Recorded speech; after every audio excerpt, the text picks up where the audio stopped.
आप संचालन कर रहे हैं उस उम्र में लोग बीपी के मरीज होकर घर में बैठ जाते हैं। हमारे लिए एक प्लस साइन है कि हमारे पास एक ऐसी छत्र छाया हमारे सर पे है जो हमें हर जगह प्रोटेक्शन देती रहती है। तो बहुत बहुत आभार व्यक्त करती हूँ। अपनी बात शुरू करने से पहले मूल्यवासी बहुजन समाज में जन्मे सभी संतों, गुरुओं, वीरांगनाओं को, जिन लोगों ने असमानता के विरोध में समानता का प्रचार प्रसार किया, जिन महापुरुषों महानायकों ने मान सम्मान, स्वाभिमान, शिक्षा, संपत्ति, संरक्षण, वोट के अधिकार की लड़ाई लड़ी, उन सभी महापुरुष महानायकों को नमन करते हैं। और आप सभी क्रांतिकारी साथियों को मेरा जय भीम, जय भारत, जय मूल्यवासी। आज का जो विषय है बहुत महत्वपूर्ण विषय है और बहुत लंबी चर्चा करने वाला विषय है। लेकिन साथियों, बेसिकली तौर पे मुझे ऑल इंडिया में बहुजन स्टूडेंट फेडरेशन फॉर इक्वलिटी की जिम्मेदारी दी गई है, लेकिन भारत की बेटी होने के नाते यहाँ की बहन बेटी और महिलाओं के ऊपर जो नैतिक जिम्मेदारी मेरे ऊपर डाली गई है वो भी मेरी फर्स्ट प्रायोरिटी है कि मैं उन पे भी अपनी बातों को रखने का कर्तव्य करूँ। हमारे लोगों के बीच में बहुत सारी बातें अभी पूर्व वक्ताओं ने बताई। साथियों, जिन आजाद भारत का सपना हमारे महापुरुष और महानायकों ने देखा था, वो आजाद भारत का सपना केवल सपना रह गया। वो आजाद भारत का सपना पूरा अभी तक नहीं हुआ। इसीलिए हमारे लोग क्या करते हैं, आने वाले हर महापुरुषों की जयंती पर केवल एक ही नारा देते हैं कि महापुरुषों का मिशन अधूरा, हम सब मिलकर करेंगे पूरा। और उनसे अगर मिशन के बारे में पूछो मिशन क्या है, तो मिशन की जानकारी नहीं होती। मिशन है क्या? इसका बेसिक रीजन ये है, बेसिक कारण ये है, हम ये नहीं कहते कि हमारे युवा विद्यार्थी, छात्र छात्राएं और महिलाओं को नहीं पता है। उनको इसलिए नहीं पता है क्योंकि समाज में उनको ये सारी बातें बताई नहीं जाती है, पढ़ाई नहीं जाती। उनका एकेडमिक नॉलेज जो है वो केवल उनकी नौकरी तक सीमित रखा गया है, सामाजिक शिक्षा तक सीमित नहीं रखा गया है। हमारे देश में जाति व्यवस्था है, लेकिन हम सामाजिक शास्त्र में राजनीतिक शास्त्र पढ़ते हैं। कहने का मतलब एक आपको घटना बताती हूँ। जो हमारे दिमाग में है वो किताब में नहीं है। जो हमारे दिमाग में है वो किताब में नहीं है। हमारे दिमाग में क्या है कि हमें समानता मिलनी चाहिए। हमारे दिमाग में क्या है कि हमें शिक्षा मिलनी चाहिए। हमारे दिमाग में क्या है, हमें रोजगार मिलना चाहिए। लेकिन किताबों में ढूंढिए तो कहीं मिलता है क्या? वो तो कानूनों में लिखा है और कानून आज लागू करने लोग हमारे नहीं है, जिसकी वजह से क्या होता है कि हमारे लोगों को वो चीजें समझ में नहीं आती है। और जब किताबों में नहीं मिलता है तो हमारे लोगों से बहुत सारा मनोबल उनका डाउन होता है। उस संदर्भ में अपनी बात को मैं शुरू करती हूँ। हमारे लोग चाहते हैं कि डॉक्टर बाबा साहब का महोत्सव मनाया जा रहा है। जिस देश में बेरोजगारों की फौज खड़ी गई है, वहां यदि का महोत्सव मना, कैसा आजाद भारत? अरे जिस देश में बिल्किस बानो जैसे लोग को न्याय नहीं मिलता है, उस देश में नदी का महोत्सव मनाया जा रहा है। जिस देश में इंद्र मेघवाल जैसे लोगों को पानी पीने पे मार दिया जाता है, ऐसे लोगों आजादी का महोत्सव मना रहे हैं। जिस देश में हमारे लोगों को अपनी बात कहने पर उन्हें जेल में डाला जाता है, ऐसे लोग आजादी का महोत्सव मना रहे हैं। इतना ही नहीं साथियों, जिस देश में आज की आपको घटना बताए, बहुत दिन की घटना नहीं, पीछे की घटना है। 1994 में जिस लड़की का बलात्कार हुआ, शाहजहांपुर का मैटर है, आपके उत्तर प्रदेश का मसला है। उत्तर प्रदेश का शाहजहां का जो जिला है शाहजहांपुर, वहां पे 1994 में बलात्कार हुआ। 13 साल की बेटी के साथ बलात्कार हुआ। 27 साल के बाद बलात्कार का मुकदमा दर्ज हुआ। ये देश में आजादी का महोत्सव मना रहे हैं। इतना खतरनाक ये भारत देश हो चुका है। क्या यही सपना हमारे महापुरुष महानायकों ने देखा था आजाद भारत का? स्वामी रामा पेरियार साहब कहते हैं, आजादी का मतलब है आपके घर की जवान युवती रात में 12 बजे 2 किलोमीटर पैदल जाए और सुरक्षित वापस घर लौट के आए। इसको आजादी कहा जाता है। आज की डेट में है क्या? आप रात की बात छोड़ दो, मैं दिन की बात करती हूँ। अगर आपका इलाका किसी गांव क्षेत्र में पड़ता होगा और आपकी बेटी को मिर्जापुर मेन सेंटर में आके एग्जाम देना पड़े दिन में, और आपकी बेटी आने में लेट कर जाए, उसको ऑटो नहीं मिले, उसका फोन स्विच ऑफ हो जाए, तो आपका दिल और दिमाग आपकी बेटी के ऊपर होता है। दिन की बात बता रहे, रात की बात छोड़ दो। साथियों, आजादी का मतलब ये नहीं है कि आप केवल, आपको लगता है हम केवल बोल रहे हैं, खा रहे हैं, चल रहे हैं, फिर आजादी का मतलब इसको नहीं कहते। आजादी का मतलब ये होता है कि आप अमन और चैन की सांस ले सके। लेकिन हमारे देश में क्या है, एक समस्या कम नहीं होती, दूसरी उत्पन्न हो जाती है, दूसरी खत्म नहीं होती, तीसरी आ जाती है। समस्याओं का निरंतर पुलिंदा बनाया जाता है, ब्रिज बनाया जाता है। वजह से समाज के लोगों में क्या होता है, ये सरकारें जो आज वर्तमान में चल रही है क्या करती है, हमारे समाज के लोग को हल्दी दिखाती है, हमारा समाज पीला हो जाता है, समाज को हल्दी लगाने की जरूरत नहीं पड़ती। बेरोजगारी का मुद्दा उठाती है, यह समाज अमीर हो जाता है, बेरोजगारी खत्म करने की जरूरत नहीं पड़ती है। रेप बलात्कार का मुद्दा उठाती है, समाज के लोग को लगता है समाधान हो गया। एग्जाम्पल देती, निर्भया केस का नाम आपने सुना होगा। जब निर्भया केस दिल्ली के अंदर चला, उसमें मैं दिल्ली के अंदर थी, तो मुझे लगा जो ये केस चलाया जा रहा है, जो ये आंदोलन चलाया जा रहा है, आज के बाद किसी बेटी का बलात्कार नहीं होगा। लेकिन हुआ क्या, उसी के दिन 343 बलात्कार और हुए थे SC/ST OBC माइनॉरिटी की बेटियों के साथ, उसका कहीं नाम निशान नहीं लगाया गया। ये एग्जाम्पल मैं इसलिए दे रही हूँ कि साथियों, हमारे लोग इस देश में रह तो रहे हैं, लेकिन उनको लगता है कि आजाद है। ये आपको केवल हल्दी दिखाते हैं, आप पीले हो जाते हैं, इनको हल्दी लगाने की जरूरत नहीं समझते। हमारे लोगों को 5 किलो राशन में बांध के रखा है, हमारे लोगों को केवल शिक्षा के नाम पे गुमराह करके रखा है, हमारे लोगों को यहाँ तक कह दिया गया, यहाँ तक कि बेटियों को बड़े पैमाने पे कैसे गुमराह बनाया गया। उदाहरण देके बताते हैं महिलाओं को। कैथरीन मेयो नाम की एक महिला थी, अमेरिका की महिला कैथरीन मेयो, मदर इंडिया नाम की पुस्तक है, उसमें उन्होंने जब भारत में आकर के सारा सर्वे किया तो भारत की महिलाओं की स्थिति का बखान किया कि भारत की महिलाओं की स्थिति कितनी दयनीय। तो उसमें हमारे देश में माननीय महात्मा गांधी जी ने एक वक्तव्य कहा, क्या कैथरीन मेयो भारत की गंदी नारी को देखने आई थी? इसका मतलब क्या हम ये तो आज कह सकते हैं कि महात्मा गांधी जी की निगाह में क्या हमारे देश की महिलाएं गंदी थी? उनका ये उदाहरण उस मदर इंडिया पुस्तक में है। इतना ही नहीं, एक मुस्लिम महिला अमेरिका से भारत घूमने आई, जब मुंबई में एयरपोर्ट से उतरी, उतरने के बाद वो जब रेलवे स्टेशन से ट्रेन पकड़ के आगरा घूमने आ रही थी, तो कुछ महिलाएं शौच के लिए वो पॉट लेकर के, यानी वो बर्तन, पानी का बर्तन लेके रेल की पटरियों पे शौच के लिए बैठी थी। उस समय देश की प्रधानमंत्री एक महिला थी। तब उन्होंने कहा, जिस देश की प्रधानमंत्री महिला है और उस देश की महिलाओं को हाथ में अपने पानी के बर्तन को लेके शौच के लिए ट्रेन की पटरी पर बैठना पड़ता है, उस देश की स्थिति कैसी होगी आप समझ सकते हैं। और आज इन लोगों ने क्या किया, इज्जत घर दिया ना, इज्जत घर हर घर में, लेकिन इज्जत घर में क्या हो रहा है, हमें लकड़ी और कंधों का फंदा बांध के रखे है, या तो इज्जत घर ढह गया है। ऐसी इज्जत का क्या काम जहाँ देश की महिलाओं को मान सम्मान नहीं मिलता है, जहाँ की देश की सरकारें उल्टे पुल्टे बयान करती है, जहाँ की कोर्ट उल्टे पुल्टे बयान करती है। आज कोर्ट ने क्या, अभी कुछ दिन पहले कोर्ट ने क्या कहा महिलाओं को लेकर के, कि महिलाओं के कपड़े सही नहीं पहनते, इसीलिए उनके ऊपर ऐसे हादसे होते रहते हैं। अच्छा चलो, महिला ब्यूटी की बात करते हो, 2 साल की बेटी के साथ होता, उसको कौन सा कपड़ा आप पहनाओगे? 6 महीने की बेटी के साथ होता, उसका कौन सा दुष्कर्म है? जौनपुर में 40+ एज की महिला के साथ हुआ, जो हमारी माँ की उम्र की रही होगी, उसका रेप बलात्कार हुआ, OBC की महिला थी, उसको आप क्या कहोगे? इस देश की कानून व्यवस्था भी साथियों इस तरीके से है कि अन्याय होगा तब आपके साथ समाधान होगा। आज की कानून व्यवस्था इतनी बेकार हो चुकी है, हम ये चाहते हैं कानून ऐसा बनाने की प्लानिंग करो, कानून के बनाए ऐसा संघर्ष करेंगे ताकि हमारे समाज के ऊपर अन्याय अत्याचार हो ही ना, ऐसा कानून हम चाहते हैं। डॉक्टर बाबा साहब अम्बेडकर ने अपने वॉल्यूम में लिखा कि हमारे भारत के लोगों को कानून ऐसा बनवाना चाहिए कि हमारे समाज पर अन्याय अत्याचार ना हो। ये बहुत सारी घटनाएं हमारे समाज में हो रही है, लेकिन हम लोग क्या चाहते हैं कि हमें आजादी मिलना चाहिए, लेकिन मुफ्त में कुछ नहीं मिलने वाला है, मुफ्त में आजादी नहीं मिलने वाली है। हम हिफाजत भारत का ख्वाब लेकर बैठे हुए हैं। इस देश की महिलाओं से पूछो, इस देश की महिलाएं अपनी जिंदगी केवल अपने बच्चों और पति और बेटे के लिए जीती है, उनकी पूरी जिंदगी वहां गुजर जाती है, और लास्ट में क्या होता है, वही बेटे से पूछो मम्मी क्या करती है, तो बेटा कहता कुछ नहीं, कहता बेटा कुछ नहीं करती है। जिस बेटे के लिए उस माँ ने गीले जो है चद्दर पे खुद सोना कबूल किया, वो बेटा कहता है मेरी माँ कुछ नहीं करती। पति से पूछो आपकी पत्नी क्या करती, बोले कुछ नहीं करती, घर में रहती है। अंत में फिर क्या कहेंगे, तुम करती क्या हो, दिन भर घर में ही तो रहती हो, है ना महिला, यही कहते तुम करती क्या हो, दिन भर घर में तो रहती हो। इतना ही नहीं, आपको बताना चाहते हैं हमारी महिलाएं स्वतः अपना अस्तित्व खत्म कर रही है।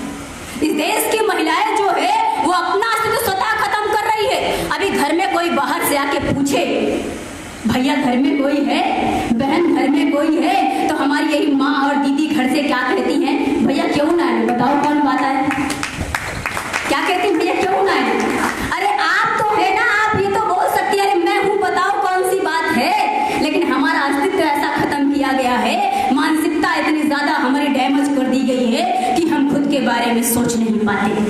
साथियों, नेपोलियन बोनापार्ट कहता है कि अगर मुझे आप केवल योग्य माता दे दो, मैं तुम्हें एक योग्य राष्ट्र दे दूंगा। माओ तुंग कहता है अगर किसी देश में क्रांति लाना चाहते हो तो 50% युवाओं की फौज खड़ी कर दो और 50% महिलाओं को फर्क पे उतार दो, आप आजादी हासिल करने जाओगे। डॉक्टर बाबा साहब अम्बेडकर कहते हैं किसी भी देश की उन्नति का रास्ता अगर आप देखना चाहते हो तो उस देश की महिलाओं पर निर्भर करता है उस देश की महिला कितनी उन्नति कर गई है। डॉक्टर बाबा साहब अम्बेडकर कहते हैं अगर आप चाहते हो कि आपका जो बहिष्कृत समाज है वो अच्छी दिशा में जाए तो वहाँ के जो युवा है उनके आने वाले भविष्य पर निर्भर करता है कि वो हमारे देश की भविष्य कैसा होगा। राष्ट्रपिता ज्योतिराव फुले कहते हैं कोई भी आंदोलन बिना महिलाओं के सफल नहीं किया जा सकता है। यहाँ तक कि आपको बताना चाहते हैं हमारे देश में सबसे ज्यादा अगर किसी को महत्व दिया गया है, इस देश को अगर किसी के नाम से जानते हैं तो बुद्धा के नाम से जानते हैं। बुद्ध यहाँ तक कहते हैं कि अगर आप चाहते हैं कि आपके देश में क्रांति आए तो आप अपने देश की और घर की बागडोर अपने घर की महिलाओं को दे दो, आपके देश में क्रांति आएगी। लेकिन सबसे बड़ा सवाल ये होता है साथियों कि हमारे बहुजन नेता जो आज बने फिर रहे हैं वही महिलाओं को लीडरशिप नहीं देना चाहते हैं। उनको पता नहीं कितना डर लगा रहता है। आज हमारी महिलाएं जो है वो टॉप क्लास की गुलाम है। आज की महिलाएं क्या वो टॉप क्लास की गुलाम है। जैसे आपको बताना चाहते हैं बुद्धा के समय जब क्रांति हुई उस समय महिलाओं के संदर्भ में जो महिलाओं का स्थान कहीं नहीं था। महिलाओं को पैर की जूती समझा गया था, महिलाओं को बच्चा पैदा करने का सामान माना गया था। इतना ज्यादा उस समय जो है शोषण हमारी महिलाओं को था। इतना ही नहीं, जैसे बेटी जन्म ले जितना बाप के उतना करे, थोड़ी बड़ी हो जितना भाई के उतना करे, ससुराल जाए जितना पति के उतना करे और बुढ़ापा आए तो बेटे के सामने हाथ फैलाए, बेटा 2 पैसा मुझे देना मेरा बुढ़ापा गुजर जाए। यही तो था। बुद्धा ने परिवर्तन लाया। परिवर्तन क्या किया बुद्धा ने? बुद्धा ने कहा नहीं, जन्म देने वाली जो माँ है वो महिला है, बड़े होकर जिस बहन ने पालन पोषण किया वो महिला है, हमारे साथ हमारी जीवन संगनी जो बन के आती वो महिला है। यानी कहने का मतलब ये था जन्म से लेके मरण तक हम पुरुषों की जिंदगी महिलाओं पे आश्रित है, बिना महिलाओं के पुरुषों की जिंदगी नहीं है। उनका कहने का मतलब था, कहने का सिद्धांत ये था कि समाज में महिला और पुरुष का बराबर का अधिकार है। साइकिल का एक पहिया निकालोगे तो साइकिल चलने वाली नहीं है। उस तब महिलाओं को ये बात समझ में आई कि नहीं, हमें भी समानता चाहिए, हमें भी अधिकार चाहिए। तो महिलाओं ने कहा हम भी आंदोलन करेंगे, हम भी संघर्ष करेंगे ताकि हमें भी मान सम्मान मिले। मैं बहुत ज्यादा बढ़ा चढ़ा के अपनी बातों को नहीं करूंगी, समय बहुत कम है और मैं कम समय में अपनी बातों को समेटना चाहती हूँ ताकि आपको सारी बातें समझ में आए। कुछ मेन बातें मैं आपको बताने का प्रयास कर रही हूँ। उस समय भिक्षु और भिक्षुणी संघ ने आंदोलन किया और आंदोलन के साथ क्या हुआ साथियों, वो संघर्ष का 3 परिणाम आया। पहला परिणाम ये आया कि महिलाएं आजाद हुई, समानता में बैठने का उन्होंने क्या किया, अपने आप को समानता में बैठाया। दूसरा परिणाम क्या आया कि उस देश में दक्षिणा, अवंती, विक्रमशिला, उज्जैनी जैसे विश्वविद्यालय निर्माण हो गए। यानी कहने का मतलब ये है ज्ञान विज्ञान का विस्तार हुआ। तीसरा ये हुआ आज के जो ओबीसी लोग हैं जिनको शूद्र कहा मनुवादी व्यवस्था में, आज वही ओबीसी के लोग को समझना होगा कि बुद्धा की क्रांति के बाद, भिक्खु और भिक्षुणी की क्रांति के बाद वही मौर्य सम्राट जैसे लोग राजा और महाराजा बने। ये 3 क्रांति बुद्धा के आंदोलन से आई। जिस देश में ज्ञान विज्ञान नहीं था, आज के समय आपको बताएं, आप कहते हैं हमारा बच्चा अच्छी स्कूल में पढ़ता है, अच्छी शिक्षा का मतलब क्या होता है? इस देश में अगर अच्छी शिक्षा का मतलब पूछो, उनको लगता है हमने बहुत टॉप क्लास विद्यालय में अपने बच्चे का एडमिशन किया है तो हमारा बच्चा अच्छी शिक्षा नहीं चाहती हो। इस देश की एक सर्वे है, अभी पिछले 2 साल की सर्वे है कि 200 यूनिवर्सिटी जो टॉप क्वालिटी का एजुकेशन देती है, भारत की एक भी यूनिवर्सिटी शामिल नहीं। हम कैसे अच्छी शिक्षा की बात कर रहे हैं? यहाँ के पेपर में छप के आता है कि भारत में नंबर 2 की घटिया शिक्षा दी जाती है। 2009 में राइट टू एजुकेशन नाम का जो एक्ट आता है 5 सितंबर 2009 को, उसमें लिख करके ये सारी चीजें जो हमारे लोगों को कानून बना के शिक्षा पे पाबंदी लगाई गई, वो सारा आप पढ़ लीजिए। बहुत सारे उसमें कानून में बताऊंगी, बहुत लंबा हो जाएगा। इतना ही नहीं, न्यू एजुकेशन पॉलिसी जो आई है वो तो वर्तमान की मनुस्मृति लागू करने का नियम बना के रखा हुआ है। यानी आए दिन शिक्षा पे क्यों बाबा साहब अम्बेडकर ने कहा, शिक्षा वो शेरनी का दूध है जो पिएगा वो दहाड़ेगा। ये हमारे समाज के जो दुश्मन लोग हैं वो क्या कहते हैं, शराब वो शेरनी का दूध है जो पिएगा वो दहाड़ेगा। ये बहुजन समाज शाम को शराब पीता है, खूब दहाड़ता और सुबह भूल जाता है। अगर शिक्षा का दूध पिया होता तो आज हम लोग को ऐसे बैठ के डिबेट करने की जरूरत नहीं होती, समझाने की जरूरत नहीं होती, हम अपने हक और अधिकार के लिए सचेत होते। साथियों, उसके बाद संतों गुरुओं का जो आंदोलन आया, संतों गुरुओं के आंदोलन को ऐसा कहा गया कि आपके संतों गुरुओं ने भक्ति का आंदोलन किया। रविदास साहब कहते हैं, भक्ति भ्रम सो जान, भक्ति भ्रम है और भ्रम की कोई दवाई नहीं होती है। आप किसी डॉक्टर को जाके बोलो कि मुझे भ्रम हो गया है, डॉक्टर कहेगा इसकी कोई दवाई नहीं। यहाँ तक कि हमारे समाज में कबीर साहब का नाम बहुत चलता है। कबीर साहब कहते हैं, मानो तेरा गुरु बड़ा, चाम न आवत काम, हार न होते आवरण, कचा न बाजत बान। वो कहते हैं मानो तुम्हारा गुरु बड़ा है, मानो बड़ा नहीं है। लेकिन ब्राह्मणिकल सिस्टम में क्या है, मानो बड़ा होता है। उनका 5 साल का भी बच्चे को हमारे 80 साल के दादा कहते हैं, पंडित जी पाए लागू कहते हैं ना। और हमारे 80 साल के दादाजी को उनके 10 साल के बच्चे भी नाम लेके बुलाते हैं। आज ये स्थिति बनी हुई है। हमारे पुरखा कह रहे हैं कि मानव का गुण बड़ा होता है, मानव बड़ा नहीं होता। लेकिन उनकी अवस्था में क्या है, मानव बड़ा होता है, मानव का गुण नहीं बड़ा होता। इसीलिए तो आज तक हमारे महापुरुषों को महापुरुष नहीं बना पाए। साथियों, यहाँ तो कबीर साहब कहते हैं कि पाथर पूजे हर मिले तो मैं पूजू पहाड़, और घर की चाकी कोई ना पूजे जिसका पीसा खाए। जिसमें आटा आप पीसते हैं उस बात की बात वो कर रहे थे। कबीर साहब जो बातें हमारे लोगों को बताते थे, कहते थे, कबीरा खड़ा बाजार में लिए लुआ ठा हाथ, जो घर छोड़े आपने चले हमारे साथ। कहने का मतलब था, जो मान सम्मान लड़ाई चाहते हैं वो घर बार छोड़ के हमारे साथ गांव-गांव चले ताकि प्रचार प्रसार कर सके। उसके बाद इस देश में आधुनिक भारत के प्रणेता राष्ट्रपिता ज्योतिराव फुले का आगमन हुआ। राष्ट्रपिता ज्योतिराव फुले ने सोचा, जिस देश में हम रह रहे हैं, इस देश में बड़े पैमाने पर हमारे लोगों में अभिन्नता है।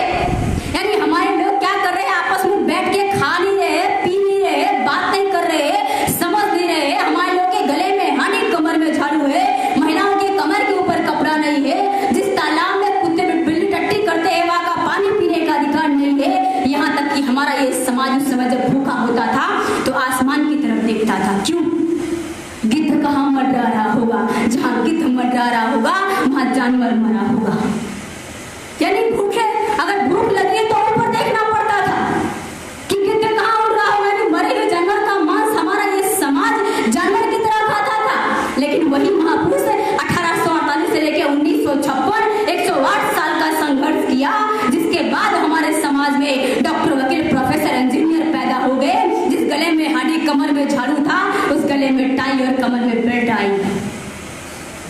जिस तालाब में कुत्ते बिल्ली करते थे वहां का पानी पीने का अधिकार नहीं था। आज आप एक कॉफी ना बिस्लरी का पानी पी रहे ना। जिसको खाना खाने का अधिकार नहीं था वो दाल, चावल, सब्जी, रोटी, फल, मिठाई, दूध, मांस, मछली आज की डेट में खा रहे। ये आया परिवर्तन। तो साथियों, आंदोलन से हुआ और राष्ट्रपिता ज्योतिराव फुले ने सबसे पहले हमारी महिलाओं के लिए शिक्षा का विद्यालय खोला। शिक्षा और महिलाओं के लिए ये बहुत महत्वपूर्ण विषय आपको बताना चाहते हैं। आपको लगता है आपको शिक्षा बड़ी आसानी से मिल गई, आपके शिक्षा की कीमत एक 8 साल की बेटी ने चुकाया है। जब ज्योतिराव फुले को लगा इस देश में 50% की आबादी जो महिलाओं की है, बिना साथ में लेकर के हम कोई भी काम नहीं कर सकते हैं, बिना इनको शिक्षित किए हम घर नहीं शिक्षित कर सकते हैं। क्योंकि साथियों, अगर महिला शिक्षित होती है तो 2 परिवार को शिक्षित करती है, एक तो अपने मायके को, दूसरा अपने ससुराल को। दोनों जगह में शिक्षा का प्रचार प्रसार करती है। उन्होंने सबसे पहले महिलाओं के लिए विद्यालय खोला 1 जनवरी 1848 को। और जब विद्यालय डाला तो उस समय बावली नाम की उनके जो सहकारी थे गोविंदराव भावले, उनकी बेटी का एडमिशन करा जो 8 साल की थी। और जब वो बेटी पढ़ने में आगे बढ़ी तो यही मनवादियों को लगा, अरे अगर महिलाएं देश में पढ़ जाएंगी तो क्या होगा। सिंधु घाटी सभ्यता में जो महिलाएं देश की राजा हुआ करती थी, जो महिलाएं आज हमारे गांव में गाना गाती है, सोने की थाली में जेवना परोसो, गाती ना दादी, सोने की थाली में जेवना परोसे हो, ये गाना आप गाती है। हमारे बच्चे स्कूल में गाना गाते हैं, जहाँ डाले डाले सोने की चिड़िया करती है बसेरा, वो भारत देश है मेरा। यहाँ तक कि आजादी के पहले 1947 में आजादी मिलती है। 1946 में सोने का दाम 11 रुपया तोला था, कपास का दाम 15 रुपया कुंटल था, सोने से ज्यादा रुई का दाम था। आज वही देश में क्या है, इस देश की महिलाओं को समझना होगा कि हमारी महिलाओं को शिक्षा इसलिए जरूरी समझा कि महिलाओं को अगर मान सम्मान दिया जाएगा, शिक्षित किया जाएगा, ये फिर इस देश की राजा बन सकती है। और जब राजा बनेगी, महिलाओं के अंदर सबसे ज्यादा, अगर आपको समझ लोकतंत्र समझिए, अगर महिला के पास 2 बच्चे हैं तो दोनों बच्चों को पेट भर के खाना खिलाती है, किसी को कम किसी को ज्यादा नहीं खिलाती, दोनों को बराबर खिलाती, दोनों का पेट भरना चाहिए, ऐसा काम करती है। डॉक्टर बाबा साहब अम्बेडकर ने महिलाओं को बहुत बड़ा प्रेरणा स्रोत माना था। उन्होंने क्या किया, जब ज्योतिराव फुले को पढ़ा, बुद्धा को पढ़ा, कबीर को पढ़ा और पढ़ा कि महिलाओं को साथ में लेकर के काम किया, तो उन्होंने क्या किया, महिलाओं को साथ में लेने के लिए उन्होंने सबसे पहले कानून का ही आवेदन किया। वो कानून बनाने से पहले संविधान जो बनाया 1950 में भारत के पार्लियामेंट में संविधान को लिया गया, लेकिन जिस महापुरुषों के सपनों को साकार करना था डॉक्टर बाबा साहब अम्बेडकर, एक उदाहरण देते हैं शिवाजी महाराज का। जब माता जिजाऊ अपने बेटे को युद्ध में भेजती है, तो उनका बेटा जब युद्ध में जाने के लिए जब युद्ध में बेटा जाता है, जब वो पूरी युद्ध की तैयारी करके अपनी माँ को मोहब्बत से देखता है और कहता है, माँ युद्ध पे जा रहा हूँ, जैसे आपका बेटा जब इलाहाबाद पढ़ने जाता है तो मुड़ के पीछे देखता है, कहता माँ मैं इलाहाबाद जा रहा हूँ, तो आप कहती बेटा जल्दी आना। तो वो भी बेटा कहता है, माँ युद्ध पे जा रहा हूँ। माता जिजाऊ ने कहा, बेटा युद्ध पे जा रहे तो जाओ, मुड़ के मुझे मोहब्बत मत दिखा। युद्ध पे जा रहा है तो जा, मुड़ के मुझे मोहब्बत मत दिखा।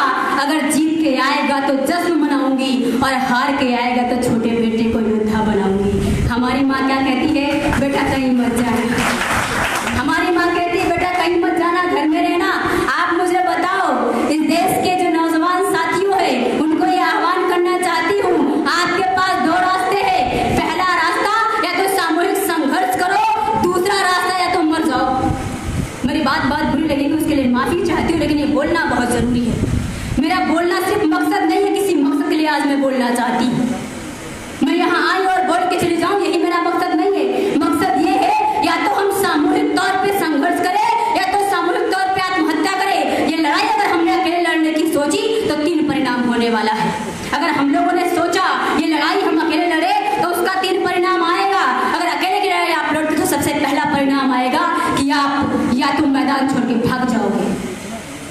अकेले लड़ने से क्या होगा, सबसे पहला क्या होगा, आप मैदान छोड़ के भाग जाओगे। दूसरा, या तो आप समझौता कर लोगे। तीसरा, या तो आप मार दिए जाओ। अकेले के लड़ने से 3 परिणाम होने वाला है, या तो आप मैदान छोड़ के भाग जाओगे, या तो आप समझौता कर लोगे, या तो आप मार दिए जाओगे। अगर आप चाहते हो मर जाओ, डॉक्टर बाबा साहब अम्बेडकर कहते हैं, इंसान और जानवर होने का फर्क बताते हैं। अगर आप इंसान है, आपने बेटे और बेटी को पैदा किया है, आप अपने बेटे और बेटी को डॉक्टर, वकील, प्रोफेसर बना सकते हैं। जानवर बना सकते हैं क्या अपने बेटे और अपने बच्चों को? जानवर अपने बच्चों को डॉक्टर, वकील, प्रोफेसर नहीं बना सकता, लेकिन इंसान बना सकता है। डॉक्टर बाबा साहब अम्बेडकर कहते हैं, अगर आपको केवल जीना चाहते हैं और खा खा के जीना चाहते हैं तो ऐसी जिंदगी किसी काम की नहीं, उसकी मौत अच्छी है। लेकिन अगर आपको जीना है तो संघर्ष करना पड़ेगा, और संघर्ष सामूहिक तौर पे करना पड़ेगा। वो संघर्ष ऐसा होना चाहिए जो आने वाले पीढ़ियों के लिए होना चाहिए। साथियों, डॉक्टर बाबा साहब अम्बेडकर के 2 कानून के कितना समय भी सर मुझे देगा। समय की पाबंदी बहुत ज्यादा है, मैं मेरे समय को कम शब्द में अपनी बात को कहने का प्रयास कर रही हूँ। साथियों, हमारे युवाओं के पास 2 चीजें हैं। युवाओं के पास 2 चीज क्या है, एक है समय, दूसरा है गुस्सा। जो समय और गुस्सा है, क्यों समय और गुस्सा है? क्योंकि वो बेरोजगार है तो समय है, और इसीलिए गुस्सा भी है। मैं उनसे आह्वान करना चाहती हूँ कि आपके पास जो समय और गुस्सा है, जिस सरकार ने आपको बेरोजगार बनाया है, उस सरकार को खत्म करने के लिए अपना समय और गुस्सा लगाओ। देखते हैं कैसे से नहीं आपको रोजगार मिलता।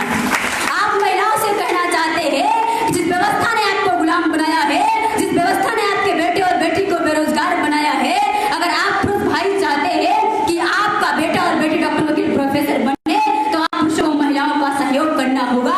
अगर आप महिलाएं चाहती है आपका बेटा और बेटी डॉक्टर, वकील, इंजीनियर और कलेक्टर बन सके, तो आप महिलाओं को आंदोलन करना होगा, सड़क पर उतर के आना होगा। अगर हम महिला पुरुष मिलकर ये काम नहीं करेंगे तो हमें बच्चा पैदा करने पर विचार करना होगा, क्योंकि जिन बच्चों को हमने पैदा किया है उन्हें गुलाम पैदा किया है। साथियों, आज जिस महापुरुष की आप जयंती मना रहे हैं, भारत ललन जगदेव प्रसाद कुशवाहा जी कहते हैं, महिलाओं के संदर्भ में कहते हैं, बहुत बड़ी बात कहते हैं। जब बिहार के अंदर सामंतवादियों के घर में ये हमारे बहुजन समाज की महिलाएं काम करने जाती थी, अपने पेट के लिए काम करती थी, उनको खाना नहीं मिलता था, तो उनको लगा हमारे बहुजन समाज की महिलाएं इतनी बलवान है, इतनी ज्यादा उनके अंदर ऊर्जा है कि वो दूसरे के खेत में धूप सहती है लेकिन पेट भर खाना नहीं पाती है। उन्होंने आंदोलन चलाया और कहा, महिलाओं को कहा, अपर की सावन भादों में, गोरी कलाई कांधों में। इसका कहने का मतलब ये था, आने वाले सावन और भादों में सामंतवादी के घर की में जो महिलाएं हैं, जिनकी गोरी कलाई में चूड़ियां पहन के बैठी है, उनको निकालो और उनको बोलो अपने घर की खेतों में धान लगाओ कीचड़ में, तब समझ में आएगा संघर्ष क्या होता है। ये बात कहा था।